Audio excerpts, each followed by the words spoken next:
بسم اللہ الرحمن الرحیم۔ محترم ناظرین السلام علیکم۔ اہل سرسار کی ایک قوم جسے قوم سبا بھی کہا جاتا ہے، اللہ تعالیٰ کی بے شمار نعمتوں کے اندر زندگی گزار رہی تھی۔ قوم ایک عظیم تہذیب و تمدن کی مالک تھی۔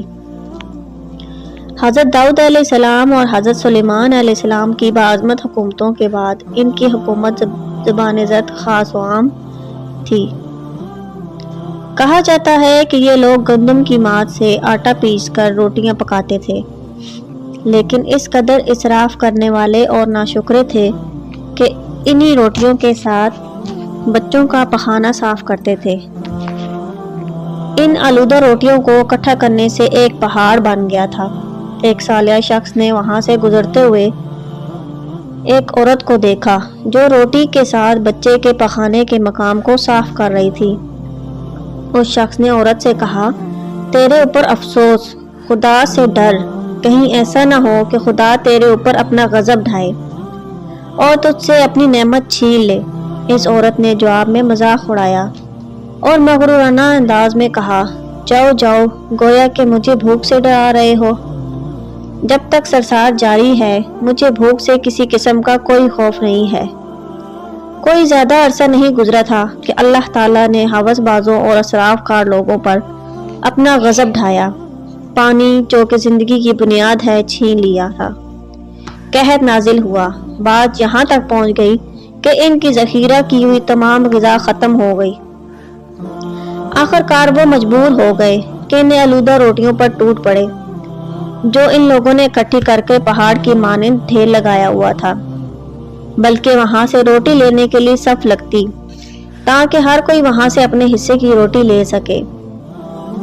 کفران نعمت، قحط اور ان کی بدحالی کے بارے میں متعدد روایات موجود ہیں۔ سورہ نحل کی آیت نمبر 112 اور 113 میں یوں ارشاد ہوتا ہے، اور اللہ نے اس قریہ کی بھی مثال بیان کی ہے جو محفوظ اور مطمئن تھا، اس کا رزق ہر طرف سے باقاعدہ آ رہا تھا، لیکن اس دریا کے رہنے والے نے اللہ کی نعمتوں کا انکار کیا تو خدا نے انہیں بھوک اور پیاس کا مزہ چکھایا، صرف ان کے اعمال کی بنا پر کہ جو وہ انجام دے رہے تھے۔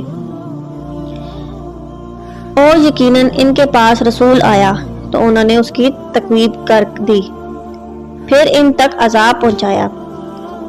یہ سب ظلم کرنے والے تھے۔ ایسی قوم سبا کے بارے میں ایک اور واقعہ بیان ہوتا ہے کہ ان لوگوں نے اپنی زراعت کو بہتر طور پر کاشت کرنے کے لیے پانی ذخیرہ کرنے کی خاطر ملک کے 2 پہاڑوں کے درمیان ایک بہت بڑا بند معرب تعمیر کیا ہوا تھا۔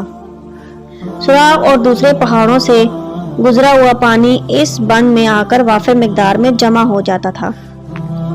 قوم سبا نے اس پانی صحیح طور پر استفادہ کرتے ہوئے وسیع و عریض سے بہت سے باغات لگائے اور کھیتی باڑی کی رونق بخشی۔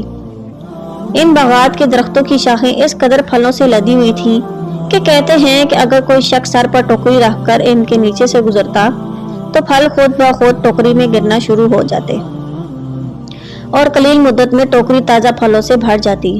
اس قوم کے بہت سارے دیہات اور قریے تھے جو بہت آباد اور آپس میں جڑے ہوئے تھے، لیکن نعمتوں کی کثرت نے انہیں شکر کرنے کے بجائے سرمست اور غافل کر دیا تھا، یہاں تک کہ ان کے درمیان بہت بڑا طبقاتی نظام وجود میں آ چکا تھا۔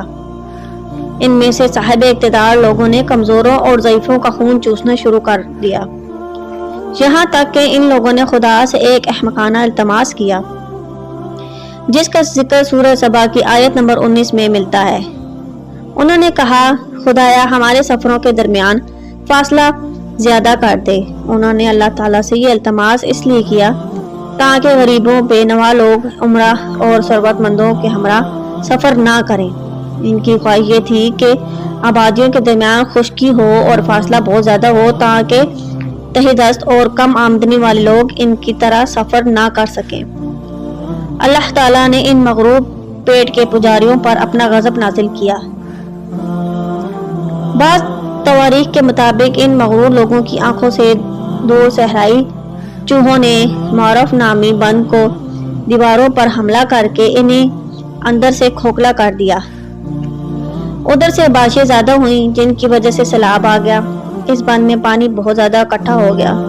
اچانک بند کی دیواریں ٹوٹی، ایک بہت بڑا سیلاب آیا جس میں تمام دیہات، آبادیاں، مال مویشی، باغات، کھیتیاں، ان کے محل اور گھر پانی میں غرق ہو کر نابود ہو گئے۔ ان کے باغات اور زراعت میں سے صرف کچھ پیلو اور بیری کے درخت اور کچھ جھاڑیاں بچی تھیں۔ خوشحال پرندے وہاں سے کوچ کر گئے تھے، جبکہ الوؤں اور کووں نے قوم سبا کے کھنڈرات میں اپنے گھونسلے بنا لیے تھے۔ اس بات کا ذکر سورہ سبا کی آیت نمبر 15 اور 16 میں ملتا ہے، اور آخر میں سورہ سبا کی آیت نمبر 17 میں قرآن کریم میں اس واقعے کا یوں نتیجہ نکالا ہے کہ ہم نے ان کی ناشکری کی سزا دی ہے اور ہم ناشکروں کے علاوہ کسی کو سزا نہیں دیتے ہیں۔ امید کرتی ہوں آپ کو آج کی ویڈیو اچھی لگی ہوگی۔ اگر آپ ہماری ویڈیو کو اچھی لگے تو اس کو لائک کیجئے، سبسکرائب کیجئے اور شیئر کیجئے۔ شکریہ۔